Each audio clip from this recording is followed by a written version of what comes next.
We'll be coming around the mountains when they come. I don't understand it. I don't understand it.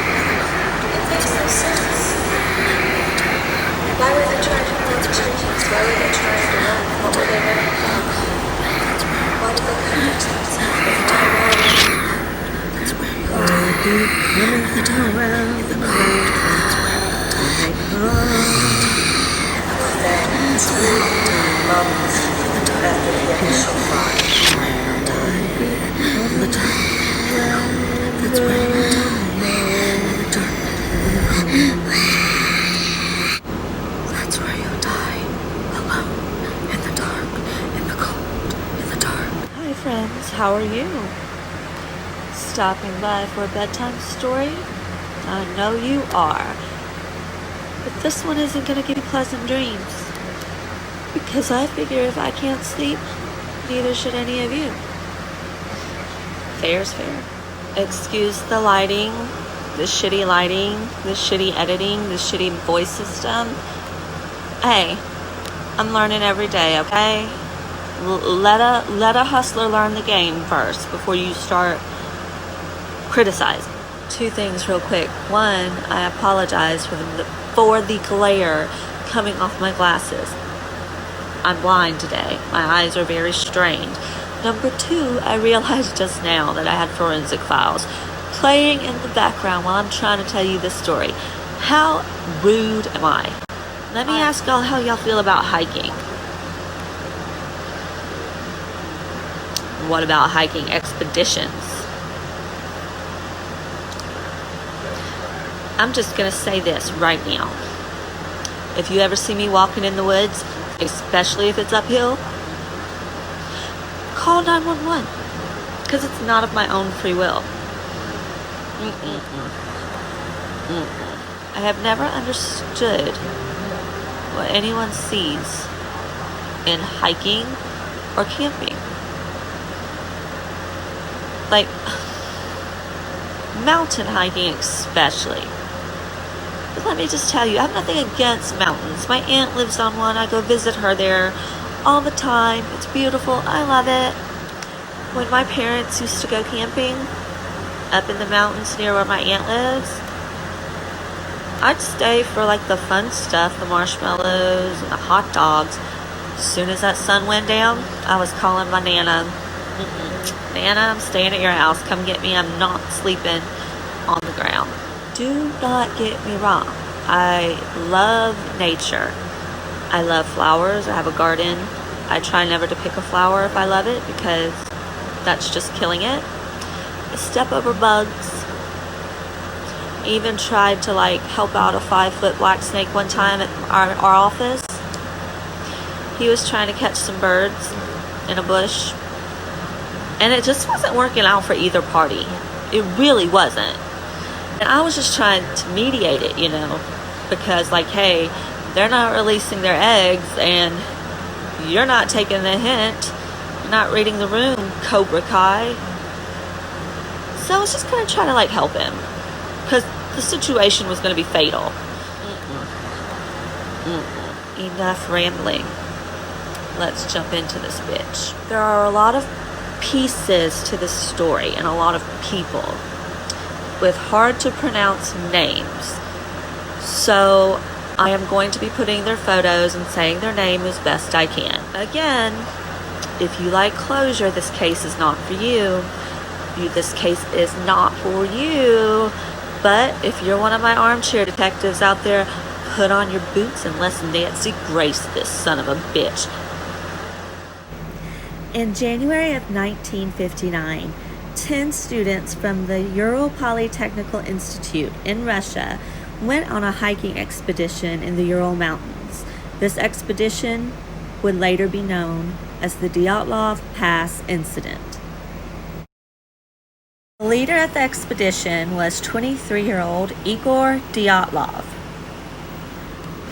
21-year-old Yuri Doroshenko, 20-year-old Lyudmila Dubinina, 20-year-old Yuri Krivoshenko, 24-year-old Alexander Kolvitov, 22-year-old Zenaida Komogorova, 23-year-old Rastim Slobodin, 23-year-old Nikolai Brignolis, 38-year-old Semyon Zolotaryov, and 21-year-old Yuri Yudin, who left the expedition early due to illness.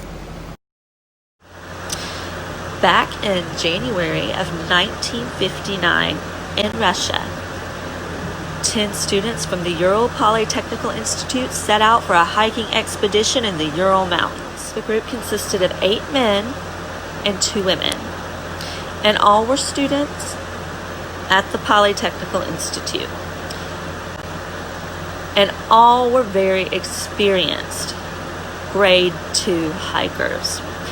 Now, when I'm talking about their grade number, I'm talking about their experience number. And in Russia, 3 was the highest you could attain. If you were a grade 3 hiker, you were a hiking expert. And everyone in this group had at least attained grade 2 and were on their way to attaining grade 3.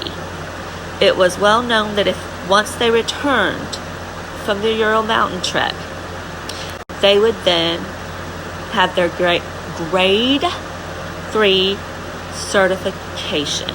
I promise I have an education. I'm sorry. And I know you're over there like, Erica, why do you keep mentioning grade 2 and grade 3 and that they were experienced hikers? Because I want it to be known by all of you. I want you to know that these people were not just random teens or random kids going hiking. They went through all of the appropriate channels. They had it planned out, and they had no reason to believe that they would not be able to finish this expedition. They knew it would be cold, they knew it would be hard, but they had everything they needed, and they were ready for it, and they were actually really excited for it. The hikers telegrammed their families, telling them to expect another telegram at the end of their journey on February 12th.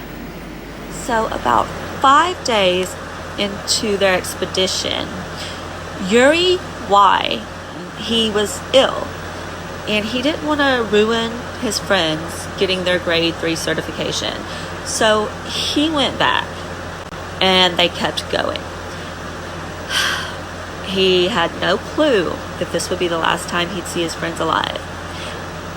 And he had no clue until much later how close he had come to death, and a terrible death at that. So when February 12th came and went without the families having heard from the hikers, the families were not really too worried.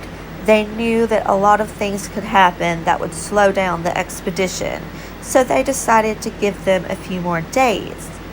Well, when they still hadn't heard from the hikers, by the 20th, they knew something was wrong, and they demanded a search party be formed. So family, friends, relatives, other students all formed a volunteer search party for the hikers. And eventually, the Russian government, as well as their militia and police force, also got involved. So on February 26th, the search party finally comes upon the campsite. And it was a baffling scene. The tent was half torn down, and it was ripped open. But it was ripped open from the inside. Nothing, well, let me say, no one was inside this tent. But all of the group's supplies that they needed at that time were their clothing, their shoes, their food. It looked like something had happened, and they'd had to cut themselves out of their tents. But where are they? Where are they? So the search party follows the footprints for about a mile, and they lead to the edge of the woods. And at the edge of the woods was a campfire that had gone out. And then, not far from the campfire, 2 of our hikers are found. Yuri D and Yuri K. Yuri Y, remember, he was the sick one and he left. He got lucky. Yuri D and Yuri K, their bodies were in the snow and they only had on their underwear. Okay. Now, what would cause experienced hikers to run into the snow barefoot while they had all the supplies they needed back at the tent? And another thing, and this is pretty brutal, this makes my hands hurt just thinking about it. The search party noticed that the hikers' hands, the 2 that they found, were just like stubs. They were almost down to the bone. Apparently, these 2 hikers had been trying to desperately climb the trees around them. Pieces of their skin were found on the trees. And it looked like they had been trying to climb for at least 16 feet. So, I cannot even begin to imagine what it would be like to be so scared that you are climbing trees, shredding your hands. They had to be running for their life. And apparently they lost. Anyway, these 2 hikers had been desperately trying to get to higher ground, to get away from something. They had been fearful. So the searchers keep looking and they start walking further. And they find 3 of the other hikers.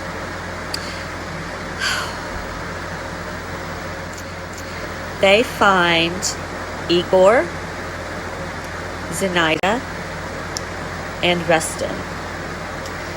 Rustin had a fracture in his skull, but stupid lab reports, they're trying to say that was not a fatal skull fracture. I think a 6-inch skull fracture is a pretty big deal. Igor was kind of on his back, frozen, and his hands were sort of folded over his chest. And Zenaida and Rustin had actually destroyed their hands as well, trying desperately to climb trees. It makes my fingertips hurt, like, just thinking about it. It really, truly does. The 4 remaining hikers, not found until 2 months later in May. Once the snow started to thaw, the searchers went back out again in May to find the final 4 bodies. And this time they do find them. They find Nikolai, they find Lyudmila, Simeon, and Alexander. And they're all found near a riverbed. And these were the only hikers that were actually dressed. But what was weird is they were wearing their fellow dead hikers' clothes. So what the authorities ascertained here is that the hikers who died first had their clothes taken from them so the other hikers could have some warmth. A lot of good that did. Girl, shh. You need to stop and you need to reassess what you're saying. Does it really need to be said? Does it need to come out of your mouth? You are already on thin ice with the man upstairs. And when I say thin, I mean like razor thin. Don't tell her she's on thin ice. Look at yourself. Why you think you got assigned to Erica duty? Because you on thin ice with your boss too. There's no way that God up above would have set you down here with this girl and me on her shoulder if you was not in some kind of punishment. Now, the bodies of these 4 hikers, this is what really makes me cringe. This is what really makes me think something shady is up. Nikolai had severe damage to his skull. Now, we talked about one of the other hikers having non-fatal skull fracture. This was a fatal skull fracture. And Lyudmila and Semyon had their chest crushed. But wait. The hikers also had the soft flesh of their face, which would include around the eyes, like your eyelids, your cheeks, your nose, your lips. They all had the soft flesh of their face missing, and their eyeballs were missing. Now, authorities were trying to chalk this up to scavengers going over the bodies. I could almost believe it. But wait. Now, I am not an expert on animals, but I know that they don't cut your tongue out. Yeah, you heard me correctly. Lyudmila's tongue had been completely removed. Completely. That's sus. If you can look me in the eyeballs right now and tell me that's not sus, you're a liar. You're a liar, and you should be in politics. Now, some other things that were discovered about the bodies once they were taken in. Their clothes were radioactive. Their skin was radioactive. And their campsite was, come on, you can guess it. Radioactive. What the actual fuck? Their families said that their skin was orange and their hair was gray. That's not natural. It's not natural on Donald Trump, and it's not natural on a corpse. You need to stop right now, and you need to reassess what's about to come out of your mouth, because I promise you it's not necessary. It's not necessary. Even though the hikers had come out of that tent in their underwear, some of them, one of them still managed to take his camera. He was determined he was going to take his camera, even if these were his last moments, so that he could photograph whatever the hell was after them. Why would you take your camera if something was not after you, if you were not trying to leave some kind of clue? His final photo on that camera was from that night, and it was of a blurry light in pitch blackness. That's all it was. I'll include it at the end, but can't make out anything from it. Here it is. It's like an ink blot test. The longer you look at it, the more your imagination runs wild. And you want to know what else?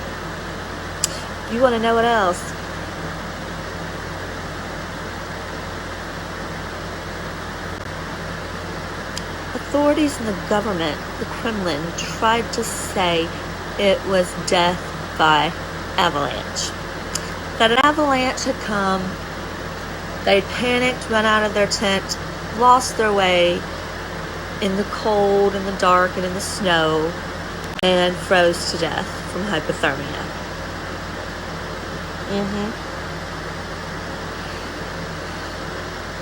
If hell could freeze over, it would probably be in Russia. So I am going to read to you the official causes of death of each person that was listed at the beginning of this. Igor Dyatlov, hypothermia. Yuri Dornchenko, hypothermia. Lyudmila Dubinina, internal bleeding from severe chest trauma.